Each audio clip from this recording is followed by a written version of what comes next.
the park has this magnetic draw. Even if you don't go into it necessarily, the tourists that are coming through interact with the artists, outside in their studios. There's a connection there that hadn't really been unpacked. And so I think in the conversations we had every week, folks could see that. Welcome to the Desert Lady Diaries podcast, conversations with women who have found their home in the Mojave Desert. I'm Dawn Davis, and this is episode 162. Find out more about the podcast at desertladydiaries.com and engage with the guests, with other listeners, or me on Facebook and Instagram at Desert Lady Diaries. Jennifer Kane is an artist, arts organizer, and guide, originally from Los Angeles, California. Currently, she serves as the executive director of Arts Connection, the Arts Council of San Bernardino County. Jennifer created Artist Tea, now a permanent Joshua Tree Park program, and her paintings are held in private collections around the world. Welcome to the podcast. Thanks so much, Dawn. Thanks for having me. What was your first experience with desert? I love this question because the first thing I thought of was a man that I was in love with, and I met him in Joshua Tree National Park. But then I realized that wasn't my first memory, but that was the one that was the most, it left the biggest impression on me.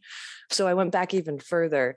I grew up in Los Angeles, and I was in a pretty sheltered household. And one of my best friends, her mom was a Girl Scout troop leader.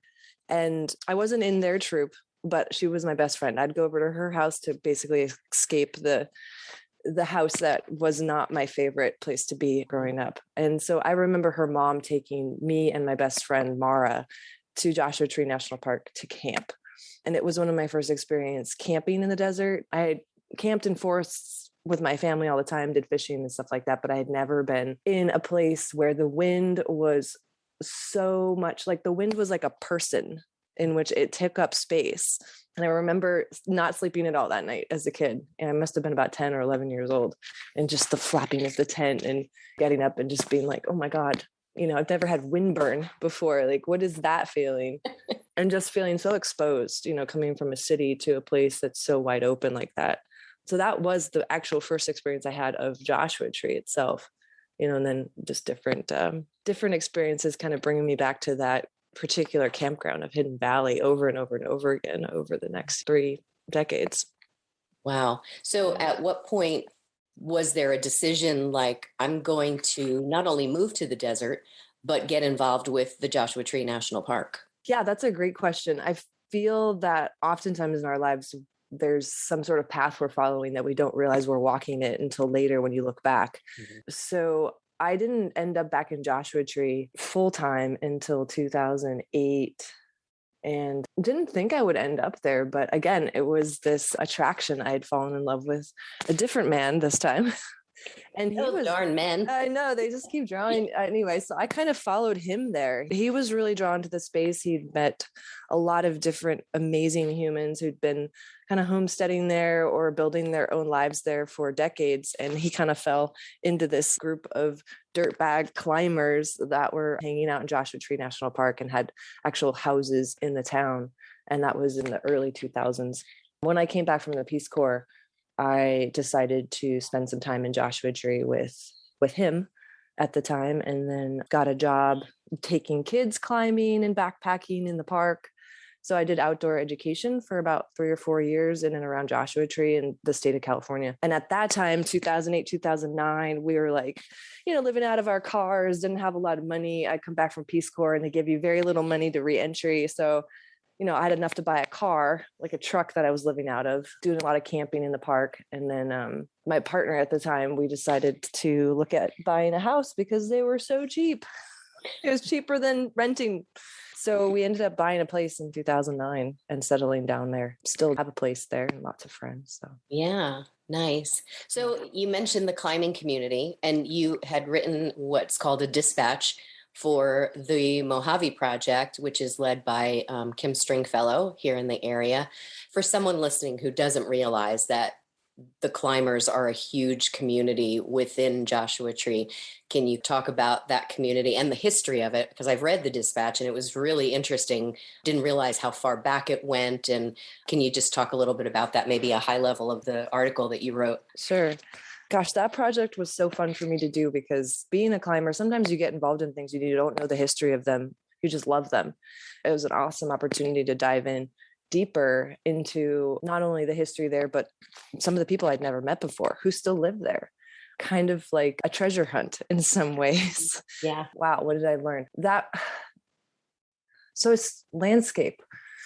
This is a really good question, Dawn. I'm sorry, I'm going to like meander for a second and figure out That's where to okay. start because Well, I just think people will be fascinated to hear how the climbing started and how large that has grown. And some of these people are like legends in the climbing community that have been here, you know? Yeah. Well, first of all, I want to say that project was impossible to interview all of the people that are amazing in the climbing community. So what was hard was to select the stories to give it weight, to give it some sort of groundingness. And so, I started interviewing folks that I knew first, my friend Marcus, my friend Ernesto, because of the people that I knew, right? And then it kind of branched out from there. And they're like, oh, you should talk to this person. You should talk to this person. And even the major thrusts of the article or the essay didn't include those stories. They were the ones that got me started on the story. You know what I mean? It kind of led me to the next person. And I realized that I didn't really understand my own relationship with rock climbing before I even started writing it. And so I had to go out and take people climbing who'd never been climbing and talk to them about what they were experiencing, because I had been doing it for so long that I wasn't sure how to talk about it. And I wasn't sure how it felt the first time that I put my hands on that granite. What that felt like with the crystals and like that feeling of your skin kind of being ripped away and then coming home and just having that raw sense of, oh, I left some of myself out there. Yeah. And what it feels like to kind of have your body in relationship to these rock formations and how they've been sculpted over time and how being out in the landscape sculpts you. And I think that's one thing that I love about the climbing community is they were so deeply in relationship with the place and so much in love with it that they just want to be physically like moving on top of it all of the time. And their stories are relative to the rock as it's forming, and then they're being formed. So the groups of people that started coming to the park came in these groups and small little cliques, maybe even, and then they developed names for themselves, like the Desert Rats being one of them in like the 60s and 70s. And, then later on different groups calling themselves not necessarily Joshua Tree based, but the Stone Masters kind of based out of the Yosemite area, but those same people congregating in Joshua Tree in the wintertime. It was a way to, when we compare it to like right now, and you have Facebook groups, for instance, or whatever, which are so not real life, right? And you think about these people getting together and learning how to use their bodies in such an extreme way, and then playing music late into the night, and then, pop culture kind of interweaving itself into the names of the rock climbs that they did during the time. Like, to me, that is just so complex in terms of cultural development at that time. It was so fascinating to try to tell some of those stories in relationship to my own learning about the connection that I had with the place at the same time. So, yeah. What was it that you discovered about your relationship to that activity? Wow. There's one of my favorite people that I met during this project. Other than Dan Zacks, who is just an amazing human. And I just feel so grateful he told me his entire life story, is my good friend, Kevin Powell. Kevin Powell he's still around. He's one of the most hilarious people I've ever met. And he kind of transcends across these generations, right? And he's still really involved, and he's in the park replacing bolts because he's really concerned about the safety of bolts that were put in 20, 30 years ago and what's kind of been happening with the hardware there. But he would go out and kind of take me to some of these places because we developed I think a deeper sense of trust. And the way he described understanding your body in relationship to gravity is a very freeing experience because we all are afraid to fall, right? Even if you're really, really amazing, or maybe if you're Alex Honnold, who's maybe doesn't have as much of a fear connection in their brain as most humans, but most of us are afraid to fall. And every time I get up on the rock, I have to be so laser focused on tiny movements, breathing, where it's the tiniest little crystal that I can like crimp my fingers on top of. And Kevin called it finger lacing, where you're just putting your fingers in like each one on top of a tiny quartz crystal and realizing that life happens in micro movements. It doesn't happen in these big grand gestures. And I think that that's a really good thing to remind ourselves of every day, is to get caught up in, I've got to do this really big climb or big goal, whatever it is. But in order to get there, it's got to be broken down into literally, how do I point my hip? Where do I put my left finger or my left index finger in order to get that move?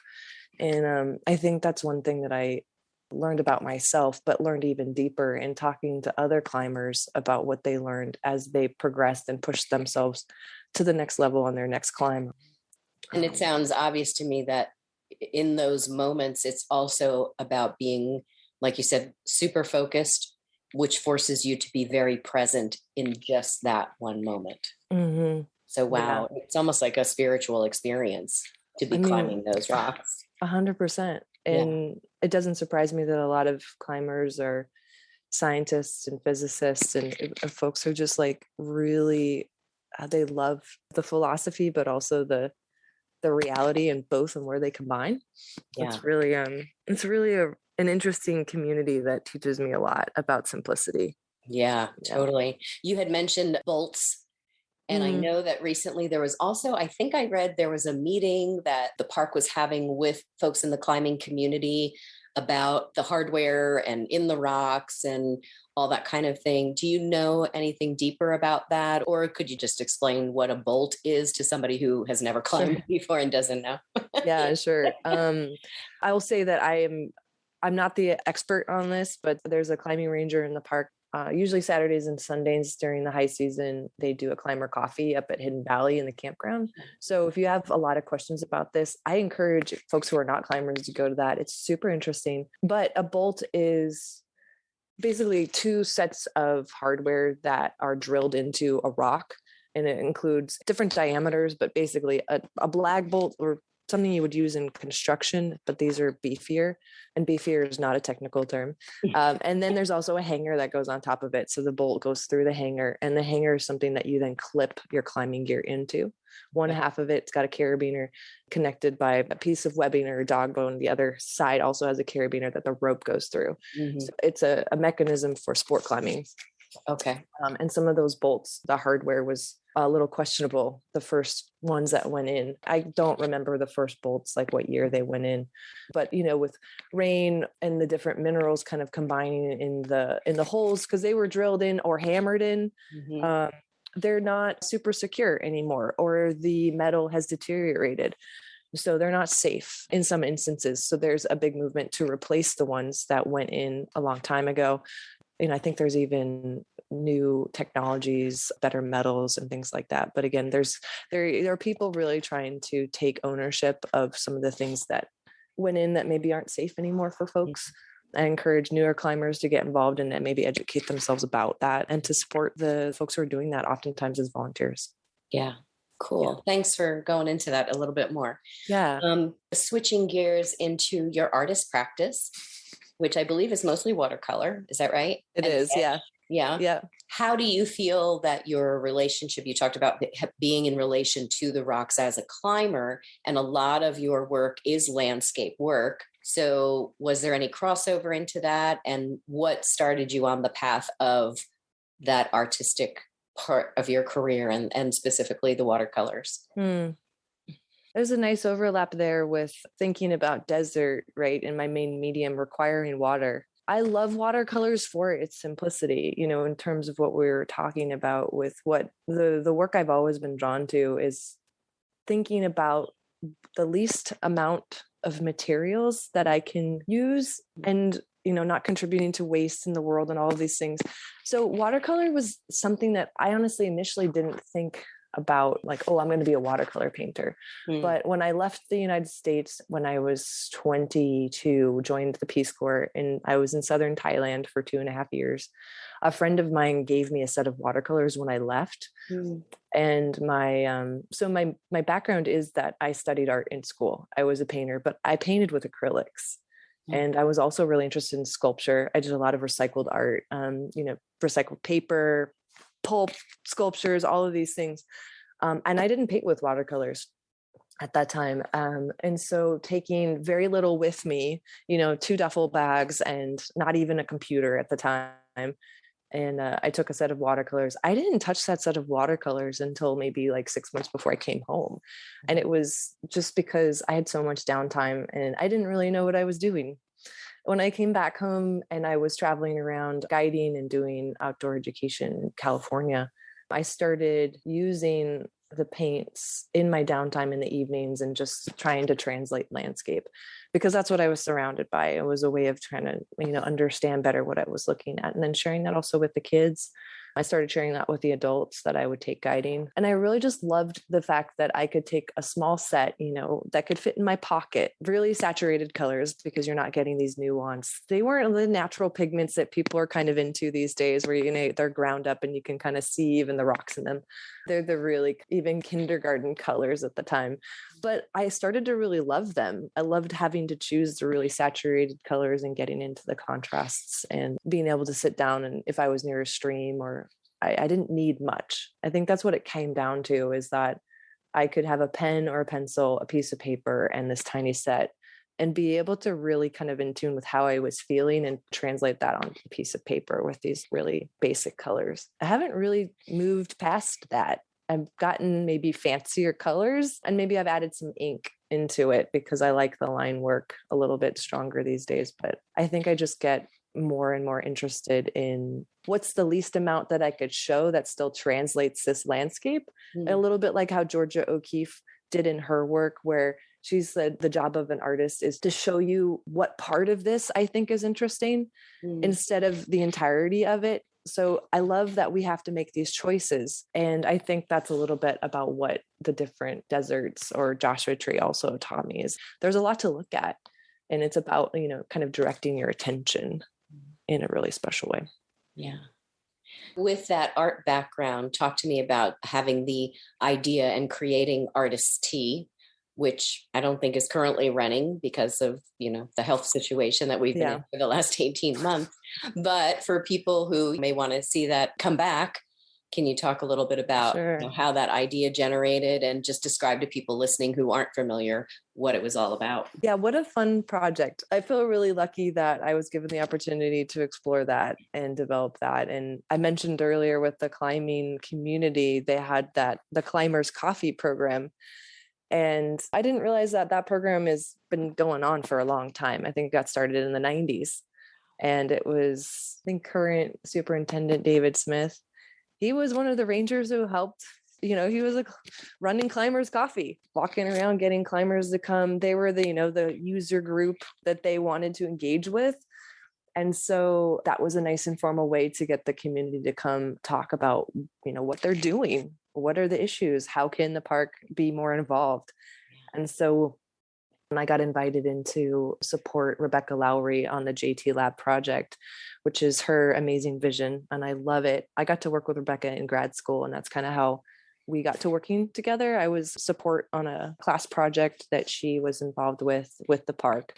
And then when the JT Lab project got funded through an NEA project, Reimagine Your Parks, the volunteer artist program was what I was asked to help coordinate. And the Artist Tea idea kind of came to me out of the different goals of the volunteer artist project. There's a great community of artists in Joshua Tree, as we know.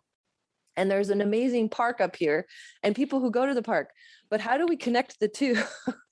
And I know artists go into the park. And so there was this meandering, wandering around in my head, trying to figure out how to connect these things for a little while. And then I realized there's this great model that already exists. The Climbers Coffee. And I was like, well, if we were going to do something for artists, maybe we'd just have tea. What does that look like? And so I proposed the idea to Rebecca. She said, try it, see what happens, develop a framework for it. And I really value my initial early invites as the guest artists who said, this is brand new. I don't even know what I'm doing yet. Will you come be a guest artist and come up to Cap Rock, and I'll have a cart and we'll have chairs and we'll have tea. And the very first one, my friend Christy did a, mystic collage. We brought paper up there, which we learned in Joshua Tree with the Wind, having collage activities is not a very good idea. But I love recycled things. I loved reclaimed materials. So I built this, I called it the all-terrain tea cart, and built that out of things I had salvaged from a dumpster in graduate school. And then that kind of became what I call it the placeholder. People could find it via the tea cart and the folding chairs that I pulled out of the tea cart. I love things that just kind of are all self-contained. From the very beginning, it picked up some momentum because of some amazing support from some friends in town. Doug Blanc, Jillian Sandell, and Susan Abbott I think they came every week for the first bit. And Christy Campbell, who was one of the first guest artists. Without their support and just belief in what it could do and be a space for, bringing artists to have conversations about the art that they were making, but also in relationship to the park, because living even outside the park has this magnetic draw. Even if you don't go into it necessarily, the tourists that are coming through interact with the artists, outside in their studios. There's a connection there that hadn't really been unpacked. And so I think in the conversations we had every week, folks could see that a little bit more clearly. And then, we didn't have artists every week. We also had environmental activists. We had actually Kevin Powell, the climber. He was a guest artist because he's also a photographer. And he also wrote a guidebook about hiking in the park, starting to unpack the complexity of characters that we also have that aren't one thing or the other. I'm not just a climber. I'm not just an artist. And I think we get stuck in these labels because we are used to interacting in the same space over and over and over again, right? Where you just kind of have these patterns of conversation, but pulling people into a new space really allows them to open up to different connections and different identities that maybe they hadn't seen themselves in before. Were you a guest artist on? I was. I don't remember. Yes, you were. I was. And I think I played a lot of excerpts from the podcast that I had done to that point where people talked about their first experience in the park. And I had a run there where it was always about either a first date, or it was he or she wanted to show me this place that they really love. And I thought that was a really neat connection as well with the park, right, and bringing people out to the desert that you want to share and show this wonderful place to. So yeah, I was. Yeah. Thanks for having me. Yes. I mean, my archive brain is not, super crisp. So I wish that we had an archive of those visible to the public, but we did do, maybe after the first year or two, we did sort of a retrospective at the Gallery 62 of at least the first few artists and all the flyers, because it was really cool to see how many different people came and what they did and what they created with folks. Kate McCabe did a Mojave Desert diary, even published it with us. Just the variety of things that came out were so fun. Yeah. We even had someone build a pinhole camera in the rocks, completely leave no trace. And she took a picture from there that is still one of my favorite things that ever came out of Artist Tea. Just a really cool project to get to take part in. And the trust that Rebecca had for me to just do this thing was really amazing. Right. And now in your current position as executive director of Arts Connection, overseeing kind of the whole artist thing in the largest county and landmass in the United States, you're doing other art programming. How is that going for you? And I mean, I don't even know how you manage it. It's just so big. So many people and so much territory to cover. I feel that way often, but with the unfortunate introduction of COVID into our worlds, the world has gotten a little smaller because of that, because we can meet online and on Zoom. So that's actually made my job a little bit easier in some ways. But I do stop and think the geography was a very challenging and still is thing to navigate. If you're trying to, as Arts Connection attempts to do, is to try to reach out and connect the whole county. It is a very daunting job. I always feel that I could do more. I always feel that I'm not, doing enough. But I think I go back to what we were talking about, which is, what is this small thing I can do right now? What is this one person that I can support right now? And where is it that we haven't worked, and can we direct our attention there? Where are our blind spots? So we're always kind of talking about where we can try to get more art flourishing in different areas that doesn't have it, or train folks that are they could be the teacher, they can be the program person in that particular area, because I can't be everywhere. I mean, sometimes I try, but I like driving. I do. And I love different geographies. So going up to the mountains and San Bernardino, and then the urban valleys, and then the deserts and all that. I love that, but it's impossible to do that all the time. And I think that what's made the job easier is starting to imagine it in different regions and trying to, like what we do in the Morongo Basin area. We hired Marie Bobbin to be that regional program director. So she can be there all the time, and she's investing all of her time and energy in, what is basically her project brainchild of the NEA Big Read. And we'd love to do that in different regions, but that's like where we started, right? Because Joshua Tree and the Morongo Basin, we spent a lot of time there, did 2 conferences there, and I spent 12 years there. So it was pretty easy to say, this is where we should double down, as well as down in the city of San Bernardino where our office is. If we can start to get more funding, we'd like to also get a regional program director in the like high desert, Apple Valley, Victorville area, the mountain region, and kind of dividing it up so that those different program folks they're the local ones. Yeah. And then there's sort of a central ED who's advocating for money from the county, which we still don't get. That's kind of our major focus. How come we don't get money from the county yet? They should. And so that's kind of where I've been more laser focused on that than I have been on direct programming recently, even though my love is on artist projects and things like that. Well, I think ultimately that just helps you to be able to do your job better as the executive director of that organization. The more support that you have out in those physical regions is going to make your job easier, and you can spend time focusing on the funding while these folks are out in the field running the actual programs. Right. Great. It's hard to step back though, because I felt like Rebecca, she's the one who got the funding and for JT Lab and got to do projects, but I just got to do the fun field work, with Artist T, and I really missed that. So I'm not sure executive director is forever my role, because I really do miss the field work. How many years have you been doing this now? It'll be 4 years in February. Okay, but so not quite. So 3.5, I guess. Yeah. It feels like a little longer, but also sometimes I'm like, wow, that's gone by really quickly. Or, oh my God, I can't believe I'm still doing this. Right. A lot of my friends are all like, I can't believe you're still doing that. Because the first 2 years, I was ready to quit almost every day. And it was because this is overwhelming for sure. Totally. And, everyone always has their 2 cents about how you could do it better. And luckily, for the most part, people are super supportive. But every now and then you have someone who thinks you suck at your job. Yeah. Well, let them step in and do it. That's what I say. There's that.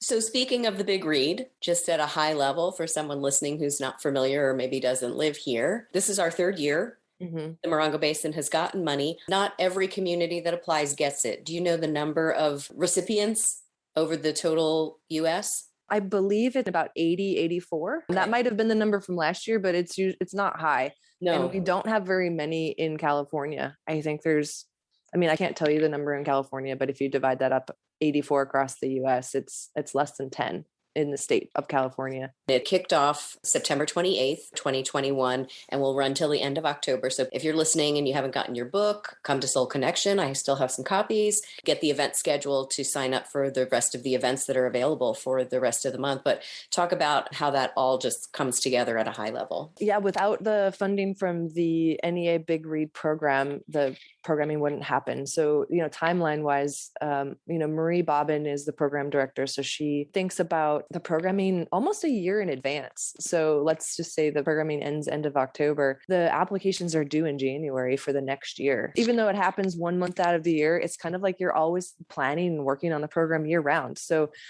it is a all hands on deck kind of program. And so Marie's already thinking, if she's going to do it again next year, like what's the book going to be? And the evolution of it has been so great, from Station 11 to Lab Girl to An American Sunrise with Joy Harjo, because there's been a lot of thought about what book should be first, and then what do you think the community is interested in next, and really tying in the themes to who's living in the community and what do you think they're going to want to relate to. It has been such a joy to watch the response from the community there. The partners, the first year to the second year to this one, has really, from our work doing the conferences maybe 4 or 5 years ago to these, It has laid the foundation for these community organizations to work together in a way that is just, I mean, it's really beautiful to see happen in a socially isolated community like the Morongo Basin, which is so geographically dispersed.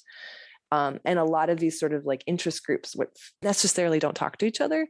I feel like this programming, the joy of sharing a book and how we can unpack themes through art, through panel discussions, through environmental justice, all of these things, I can't say enough about that programming this year, especially being able to dive into poetry. And An American Sunrise, Joy Harjo I've been, reading the book for the last year.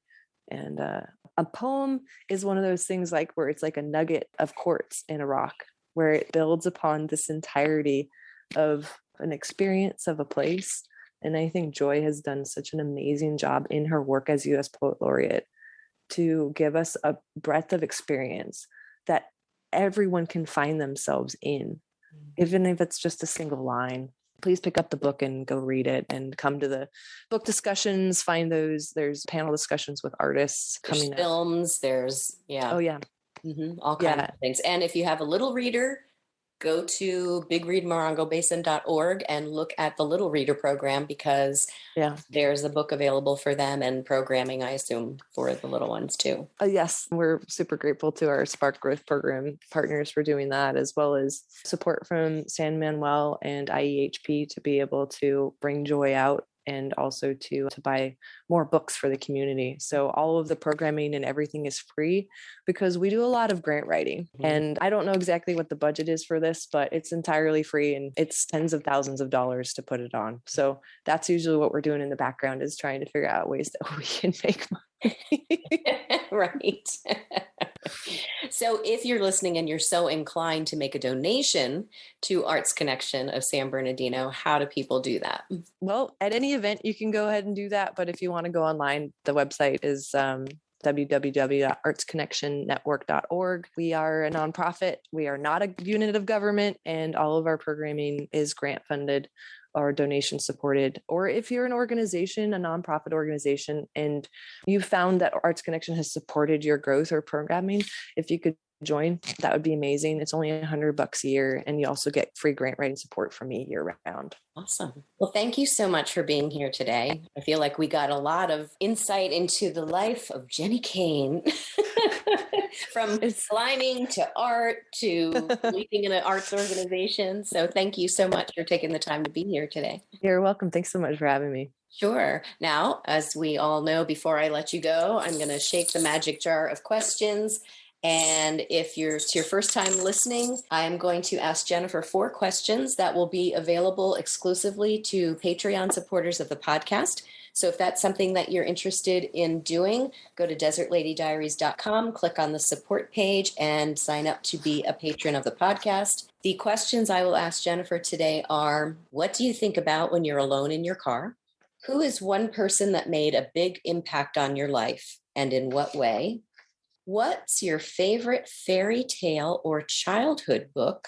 And what is something people would be surprised to learn about you? So if you want to hear Jennifer's answers to those questions, again, go to desertladydiaries.com, click on the support page, and sign up to become a patron of the podcast. You'll not only hear Jennifer's Diary Unlocked answers, but you can go back and listen to all of the Diary Unlocked for the last 2 years. So there's plenty of stuff out there for you. Thanks again for being here today. I appreciate everything you're doing for the arts community here and in the county. So thank you. You're welcome. Thank you.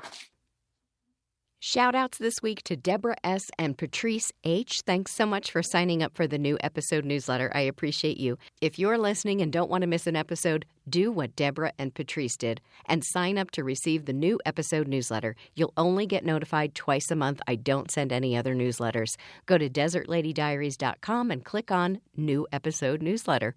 Thanks so much for listening.